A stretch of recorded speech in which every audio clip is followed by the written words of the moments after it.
Imagine a time when the world was a vast expanse of unknowns, a time of warriors and conquests. Now, picture a man whose very presence defied the norms of a nation, a figure so compelling that his story still echoes through the ages. This is the tale of Yasuke, the first black samurai in history. A black samurai? That's not something you hear about every day.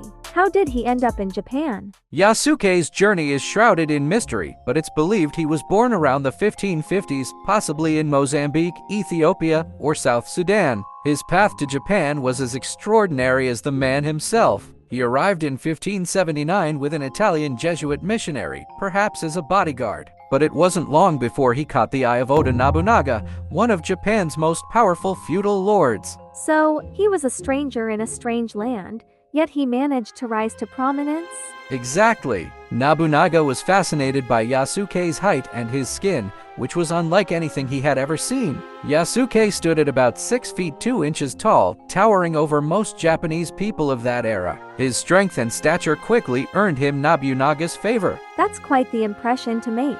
But how did he go from being a bodyguard to a samurai? It's a testament to Yasuke's character and abilities. He was fluent enough in Japanese to converse with Nobunaga and demonstrated his prowess as a soldier. Nobunaga saw potential in him and bestowed upon Yasuke the honor of samurai status, making him the first foreigner to wield a katana in the name of a daimyo. From bodyguard to samurai, that's quite the career upgrade. Indeed, it was. But Yasuke's story doesn't end there. His life took turns that were as dramatic as any epic saga. As Yasuke's legend grew within Nobunaga's court, so did his responsibilities. He wasn't just a samurai. He became a confidant and a comrade to Nobunaga. Their bond was one of mutual respect, a rare occurrence in a period marked by war and betrayal. It sounds like they had quite the partnership. What made their relationship so special? Nobunaga was known for his ambition to unify Japan, a task that required not only military might but also a profound understanding of culture and the hearts of men. Yasuke, with his unique perspective and loyalty, provided insights that others couldn't. So, he was more than muscle. He had the mind to match. Precisely. Yasuke's role extended beyond the battlefield. He participated in tea ceremonies and social gatherings, immersing himself in Japanese culture. His ability to adapt and understand the intricacies of his adopted home was remarkable. That's impressive. It takes a lot of intelligence and sensitivity to navigate such a complex society. Indeed, and it was during these times that Yasuke's presence became indispensable to Nobunaga. But as history would have it, their time together was cut short by the tides of fate. I sense a turn of events coming. You're right. In 1582, during the Hanji incident, Nobunaga was betrayed by one of his own generals, Akechi Mitsuhide. Yasuke was there, fighting valiantly to protect his lord. A true samurai to the end. Yasuke's fate after the incident remains a mystery. Some say he continued to serve under Nobunaga's successors, while others believe he returned to his life as a traveler, his sword sheathed but his legacy forever unsheathed in the annals of history. Yasuke's story is a powerful reminder that courage and honor know no borders.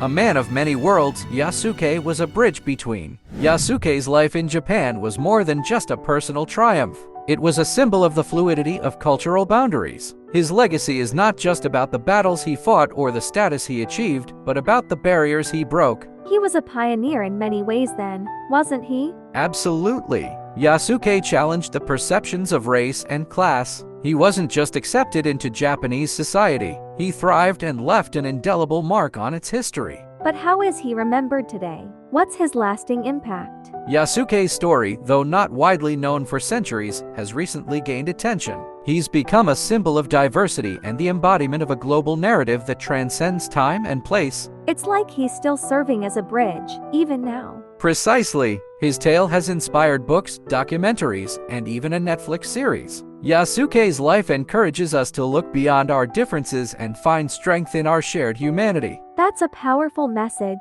especially in today's world. Indeed, it is. Yasuke's journey from Africa to Japan, from servant to samurai, shows us that our potential is not bound by the color of our skin or the land of our birth. And to think, all it took was one man's courage to forge a new path. One exceptionally tall man at that. Yasuke's story may have begun in the 16th century, but it continues to inspire and challenge us to this day. As we bring our journey to a close, let's reflect on the echoes of Yasuke's life that still resonate today. His story is not just a historical account. It's a narrative that challenges us to think about identity, belonging, and what it means to be a hero. His life was like a stone thrown into a pond, the ripples reaching far beyond his own time. Exactly. Yasuke was a man who crossed oceans and cultures, who stood tall in a land far from his birthplace. He was a warrior, not just with a sword, but with his spirit and resilience. And his legacy is a testament to the idea that our differences can become our strengths. That's the beauty of Yasuke's tale. It reminds us that history is full of unexpected heroes, and that courage and honor can flourish in the most unlikely of places. It's inspiring to think about how one person's life can become a story that speaks to so many, across centuries and continents. And perhaps that's the greatest lesson we can take from Yasuke. His story encourages us to embrace our own journeys, no matter how daunting they may seem. To be open to the adventures that life throws our way, and to be ready to write our own stories. So, as we bid farewell to the tale of Yasuke, let's carry forward the spirit of his legacy. Let's be curious, be brave, and above all, be ready to step into the unknown, just as he did. Noah, why don't we ever see samurai at the supermarket? I have no idea. Why not? Because they always cut their shopping list in half. Well played, Olivia. But you know, if samurai were bakers, just imagine their version of a bread battle. Slicing through loaves would be their way of cutting down the competition.